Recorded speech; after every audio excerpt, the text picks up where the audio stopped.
Setelah bertahun-tahun terbiasa dikonsumsi oleh masyarakat yang menganggapnya sebagai susu, susu kental manis akhirnya secara resmi dinyatakan tidak mengandung susu oleh Badan Pengawas Obat dan Makanan atau BPOM.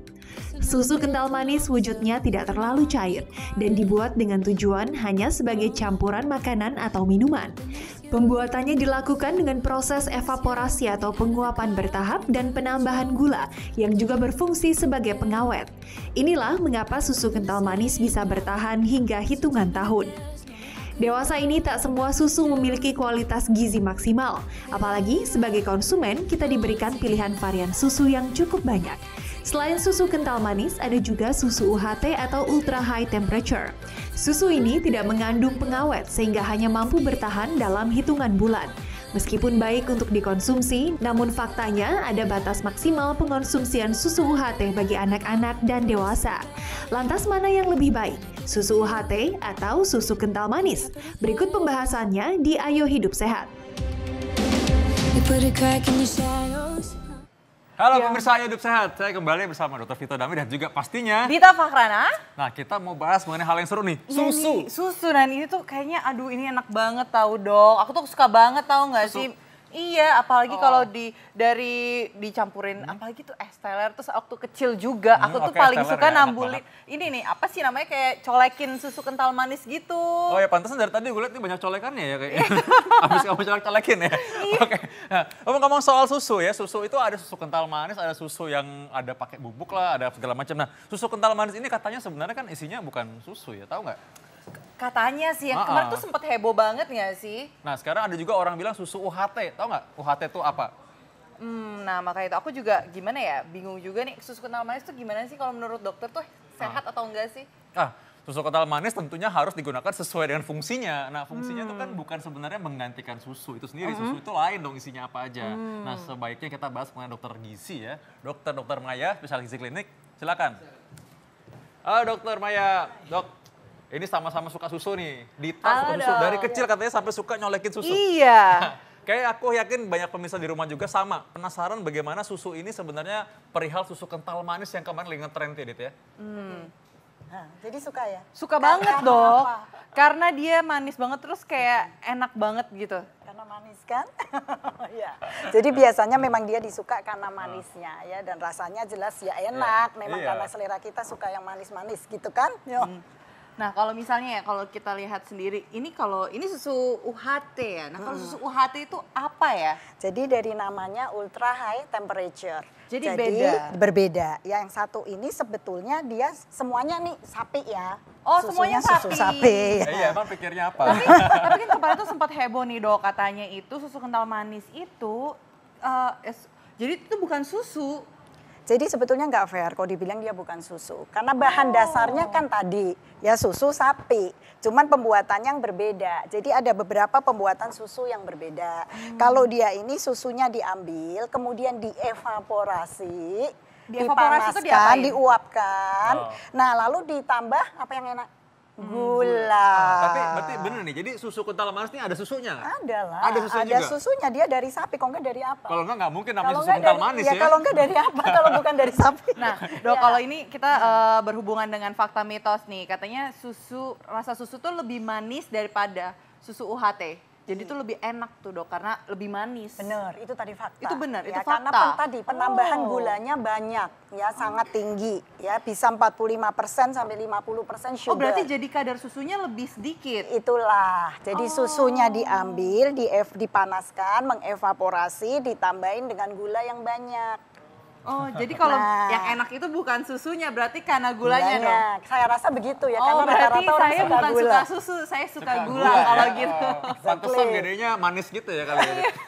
Soalnya dari kecil suka susu dan ada gulanya ya. Nah, ngomong-ngomong soal tadi susu kental manis ini, berarti emang dia tidak bisa menggantikan peran susu yang sebenarnya? Jadi kalau es susu ya jelas nggak bisa. Apalagi kalau untuk baby atau anak-anak. Ya kalau baby jelas yang paling bagus ya bukan susu sapi lah, susu mamanya. Susu mamanya ya. Ini mamanya sapi tapi. Nah, exactly. Gitu. Nah, misalnya kalau sebanyak apa sih kita tuh boleh minum susu kental manis? Jadi kalau susu kental manis itu kata minum saya udah nggak setuju. Oh, Jadi jadi apa nih? bahwa kita bilang seberapa banyak saya bisa minum kan drink ya, karena ini bukan untuk diminum maksudnya. Untuk di apa dong? Dia adalah sesuatu yang untuk tambahan. Tadi kan sudah sebut, tambahan. tadi katanya apa es serut, apa Oh, tadi es es serut, apa? iya, Nah, itu es taruh teler di tuh atas enak banget. puding Puding. atasnya.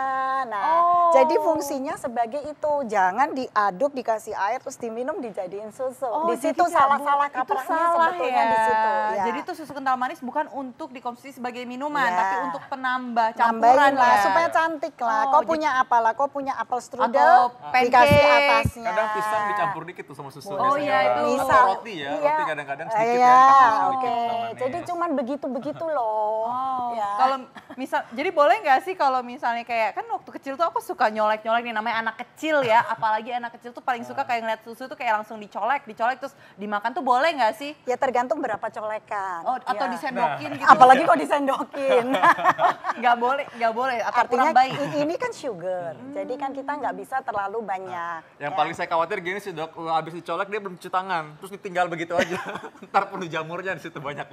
Nah, dok kalau gitu kita ke fakta mitos selanjutnya nih ya. Oke, oke. Katanya ini susu UHT ini tuh lebih steril, benar atau tidak? Fakta atau mitos? Oh, susu UHT lebih steril. Semuanya ini sebetulnya ada proses sedikit sterilisasi, tapi tentunya dia tidak lebih steril. Itu mitos. Kalau kita diemin, Dicolek sama Dita ya. Ya jelas cuci tangan enggak ya, dong. itu jadi nggak steril Artinya, lagi. Nggak steril lagi. artinya mungkin yang dimaksud adalah shelf life. Shelf life itu masa pakai. Jadi kalau dia tidak dibuka, dia tahan lebih lama. Yes. Tapi kalau bicara sterilitas ya enggak lah. Ya Oh, kalau semua UHT juga juga sama. semuanya sama ya? Semuanya sama, Oh. artinya masing-masing tergantung berapa lama dibukanya Jadi dan tadi. ini mitos ya? Mitos ya. Oke, ternyata. Kalau gitu selanjutnya nih, susu kental manis ini itu jarang menimbulkan reaksi alergi karena susu UHT mungkin karena dari sapinya Jadi atau gini, langsung atau gimana nih? Pertama-tama kita klarifikasi dulu arti kata alergi. Kita jangan ketukar dengan intolerance ya, Ya, dokter. intolerance. Nah, jadi kan kalau dokter Vito tahu lah, intolerance means kita juga nggak bisa. Iya. Alergi kita juga nggak bisa ya. Jadi itu karena kalau intolerance adalah karena adanya kekurangan enzim laktase. Oh, enzim Ya, laktase jadi itu nggak gunanya mungkin untuk apa nih? kalau ini untuk memecah laktos gula tadi. Gula, oh. Nah, jadi kalau yang ini juga tadi ada susunya dan yang ini juga ada susunya, walaupun yang ini mungkin jumlah susunya lebih dikit, mungkin bisa jadi laktosnya lebih rendah. Oh. Mungkin karena itu, jadi dikatakan bahwa ini lebih nggak alergi. Oh, jadi atau fakta.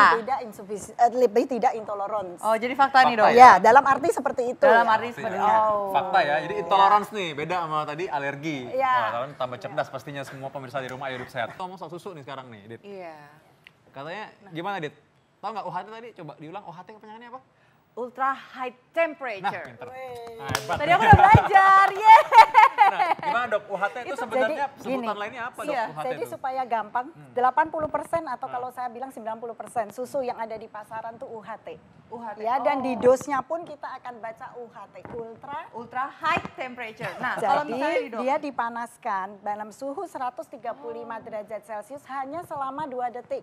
Maksudnya supaya kuman-kumannya itu Mati. mati. Jadi mestinya nggak usah terlalu pusing. Yang dibeli itu biasanya UHT gitu UHT aja pasti supaya ya? gampang. Nah, tidak pasti, tapi rata-rata yang dibeli adalah susu UHT, yang sudah di dalam box ya. Nah, kalau misalnya ngomongin susu nih ya, kan ada nih dok, ada susu yang biasanya yang ada di rak dan kalau misalnya di supermarket nih, ada susu yang ditaruh di freezer nih pendingin, itu beda nggak sih? Beda. Jadi sekarang begini, kita tahu yang namanya pasteurisasi. Pasti Ya, namanya Louis Pasteur. Ya, Louis Pasteur tuh Orang penemunya ya, Prancis ya, penemu cara ini. penemunya namanya Louis Pasteur. Jadi dia berusaha untuk membersihkan dari kuman tidak steril ya, tapi sedikit hilangin kumannya. Itu namanya pasteurisasi. Kalau pasteurisasi itu suhunya nggak sampai tadi ultra high temperature. Nah, itu. Nah, yang pasteurisasi ini daya tahannya nggak terlalu panjang, makanya penyimpanannya tadi. Nah, kalau yang ini lebih gampang disimpan, tidak usah ini kita bicara tidak terbuka ya, tidak sudah dibuka loh. Dia bisa disimpannya tadi tidak di pendingin-pendingin. Oke, Gitu. ternyata beda Kira-kira, juga ya. ya. Nah dok, kalau kita selanjut aja ke fakta atau mitos nih ya. Nah fakta atau mitos selanjutnya susu UHT ini lebih banyak gizinya, lebih tinggi gizinya daripada susu kental manis. Fakta atau mitos? Jawab deh, udah tahu pasti. Itu udah pasti kayaknya sih fakta sih. Yes.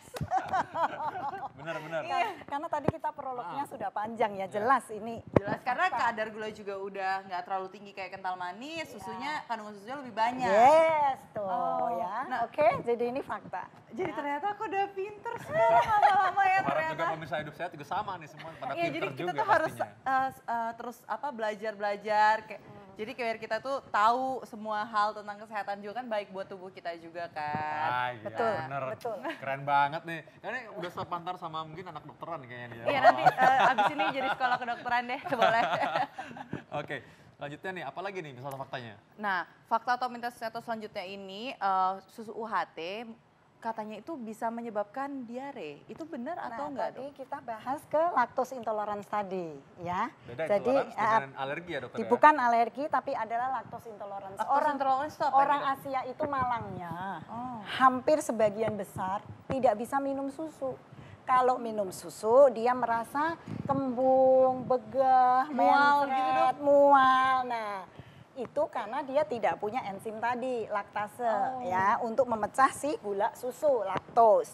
Jadi ya sekarang kita lihat lagi, karena udah tahu kan, ayo nextnya.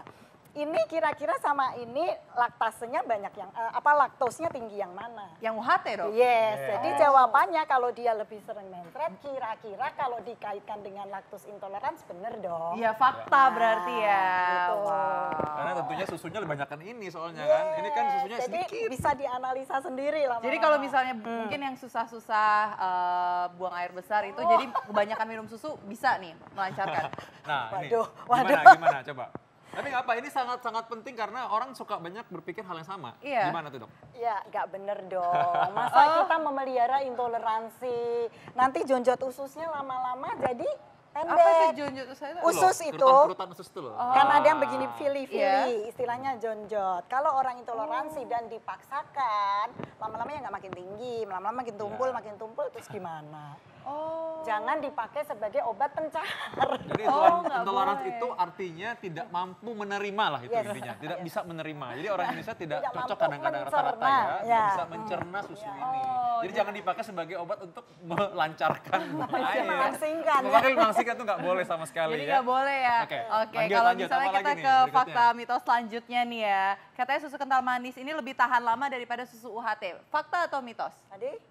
Fakta. Yes, tuh udah pintar, udah bisa nerusin dia. Oke, di sini Gila, kayaknya jadi banget nih. ujian ya kayak udah dijelasin dari awal, terus akhirnya disuruh jawab sendiri. Ini hebat banget. Ini nggak pakai belajar dulu kan? Dari tadi belajarnya ya tadi ya. Hebat banget. Jadi itu karena pasti itu karena gulanya bukan sih dok? Yes, gula dia kan banyak, susunya dikit. Jadi kan gula tuh termasuk adalah- pengawet? Ya. Oh, Selain gula apa pengawet?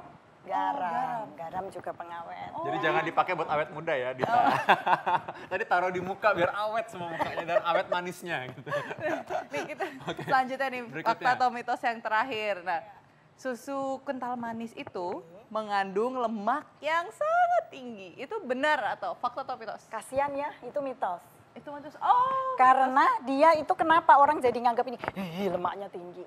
Karena warnanya kuning, ya kan? Kita konotasinya kalau lemak kan kuning. Atau Terus gulanya juga itu bisa jadi gulanya lemak. tinggi, jadi takutnya oh iya nanti aku endut, berarti ini lemak. Tapi sebetulnya kalau kita lihat kandungannya, ini juga ngandung lemak, kecuali kita beli yang skim milk. Ada kan Ya. yang non-fat skim milk, rata-rata sama kandungannya itu sekitar 4% lemaknya. Cuman. Kalau ini boleh minum segelas, kalau ini cukup 2 sendok makan. Gitu loh. itu sehari nih dok. Ya iyalah, ya iyalah. Iya. Boleh banyak. Ini Boleh gula banyak. 2 sendok Ini makan tuh gula loh banyak. isinya ini. 2 sendok makan loh. Nah, kalau misalnya susu UHT itu sama nggak sih sama kayak susu murni? Susu UHT adalah susu murni. Oh. Tetapi susu murni mungkin pengertian orang nih ya. Kalau aku minum susu murni berarti ada sapinya dan aku peras. Oh. Nah. Nah, apa bedanya kalau yang susu yang meres langsung nih dok? Itu apa? Jadi kalau susu yang diperas langsung, Iya, benar-benar. ya berarti kan ada di milking ya namanya diperas. Dia adalah istilahnya susu raw milk. Pakai istilah susu mentah ya, raw milk. Ya. Nah, bahayanya adalah apa? Kira-kira kalau habis peres, masuk botol terus diminum. Oh, ada bakteri banyak ya. Benar, itu dia. Kan dia orang susu itu kan sapi itu nggak mandi, nggak tahu apa isinya, pasti nggak steril. Nah karena itu perlu dipasteurisasi tadi, disterilkan. Jadi yang pertama itu ada istilah yang pasteurisasinya cepet banget. Lalu ada yang pasteurisasi, lalu ada yang ini, gitu loh. Jadi macam-macam susu itu ternyata ya. Jadi lebih baik minum susu UHT. Karena kan kalau misalnya kita kayak jalan-jalan kemana nih, ada yang memeras susu langsung nih, terus ada yang kita bisa langsung minum kayak susu murni, itu jadi nggak baik ya dok ya? Ya kalau antibodinya kuat banget bisa ngelawan ya.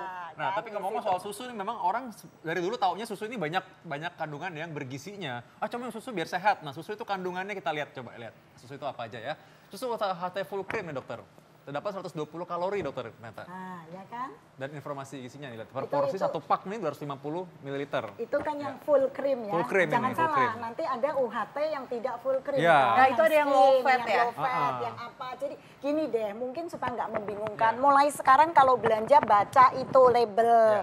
Belajar baca food label. Ya. Oke, sekarang susu murni ini apa sih yang paling kita cari? Kenapa orang dianjurkan minum susu? Katanya kan 4 sehat 5 sempurna, jadi ada susunya. Apa yang diminum dari susu sebenarnya? Katanya tuh kalsium bukan sih? Nah, tuh misalnya betul. apa? Tetapi gini loh ya, kita mesti tahu dulu karena kita ini orang Asia kan, Iya. Asia kan. Nah kita itu banyak sekali yang lactose intolerance. Sebetulnya bisa dulu nggak kita itu minum susu? Kalau memang bisa ya nggak apa-apa karena memang dia sehat ya, banyak kandungan vitaminnya A, B, Ada kemudian protein tadi juga ya? ada protein, ada karbo of course karena ada gula. Ada Jadi gulanya, susu ada kalsium tadi juga. dan ada kalsium dan ada fosfor dan ada lemak. Oke. Ya, jadi memang sebetulnya ya bagus. Kalau dari kandungan gizi yang paling dicari dari susu itu apa sebenarnya? Yang paling menonjol dari susu? Itu kan masyarakat kan biasanya suka bilang, oh susu ini kalau ini mirip kayak makan daging katanya gitu kan. Orang kalau Jadi larinya mau ke protein hewani. Ya, protein Ya, hewani. protein hewani. Jadi karena dia menggantikan protein hewani, dia minum susu. Ya kalau memang tujuannya itu boleh-boleh aja, sah-sah saja kan. Cuma mungkin ada baiknya pilih yang pasteurisasi ya, nggak usah yang terlalu ultra heat. Karena ini kan sudah prosesnya udah pemanasan, takutnya ada beberapa protein yang mungkin sudah tidak ada lagi di situ. Jadi yang pasteurisasi. oh ya. Kalau tidak bisa yang raw tadi. Iya, ya. benar. Oke.